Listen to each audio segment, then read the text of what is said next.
followers recognized Jesus, they sent out into all the surrounding region, and they brought to him all who were sick. You know, the first step to a miracle is to recognize that Jesus heals. Yeah, it's true. And I'm so excited, he is here this morning. Yeah. Let's recognize that he is the healer. And it says that they begged him that they might only touch the hem of his garment. And as many as touched it were made perfectly well. You know, even Jesus, even his garment was anointed. Even the act of reaching out and touching his garment released the healing power of God. Yeah. And we see this, actually, we see in the Gospel of Luke, it says this, once again when multitudes came for healing, it says that the whole multitude sought to touch him, and power went out from him and healed them all. In Luke 6:19, power went out for him. This morning, power is going to go out and heal people and deliver them. Right. You know, there's a lady who heard about these people reaching out and touching Jesus. And we see this beautiful story also in the Gospel of Luke. In Luke 8, there's a lady who had bleeding for 12 years. And she had this incurable condition. The Bible says that, verse 43, a woman had a flow of blood, an issue of blood for 12 years, and she spent all her money on doctors and could not be healed by any. She had an incurable condition. Maybe this morning you have an incurable condition. Maybe you spend a lot of money on doctors and treatment and medicine, and you haven't been able to find a cure. Jesus specializes in doing the impossible. Yeah. In fact, I found this, the more impossible it is, the easier it is for Jesus. Wow.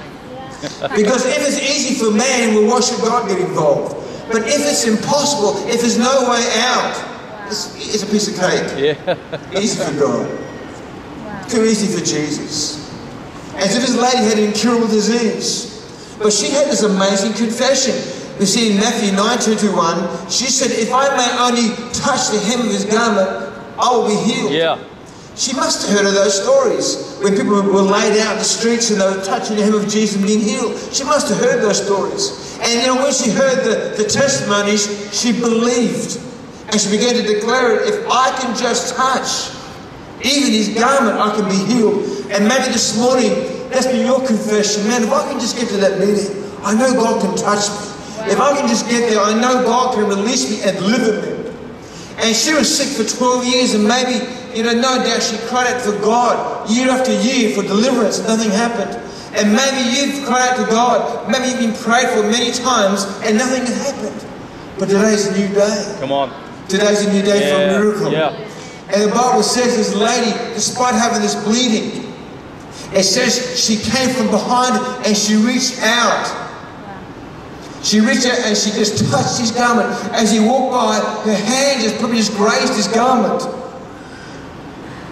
And the word says that immediately her flow of blood stopped. Something happens with supernatural. Come on. Faith reaches out to a living God. Wow. And I tell you, that same God's going to heal people here this morning. Yeah, brilliant. Come on. And Jesus said, someone touched me, for I felt power going out from me. Today you will see the power of God flow. There will be amazing miracles here this morning. And then Jesus said to her daughter, be of good cheer, be encouraged, your faith has made you well. Yeah, good. You see, when she heard the stories of the miracles, when she heard the stories of the people touching his garment being healed, she said, well, if they can be healed, I can be healed too. Yeah, good. And she believed. And when she believed, she stepped out in faith. Yes. You see, you got to understand that faith isn't just how we feel. Faith is a decision to believe. Yeah. And she stepped out of her comfort zone. And when she stepped out, something amazing happened. And there's people here today, you've come and you're desperate, and today you need a miracle. Come on. Put up your hand if you're here for the very first time. You've come for a miracle. Hands down. We had a lady in Yarra 2 weeks ago, she had a morphine pump. For 30 years, she was in horrific pain, a terrible condition. Car accidents, you know, she was depressed. But just one touch from God, she was healed instantly. Wow. And she ran up and down the steps as a Peter Pilt's church. Morphine pump. And even the morphine pump could not take the pain away. Wow. But Jesus could. Yeah, come on. We lift you up.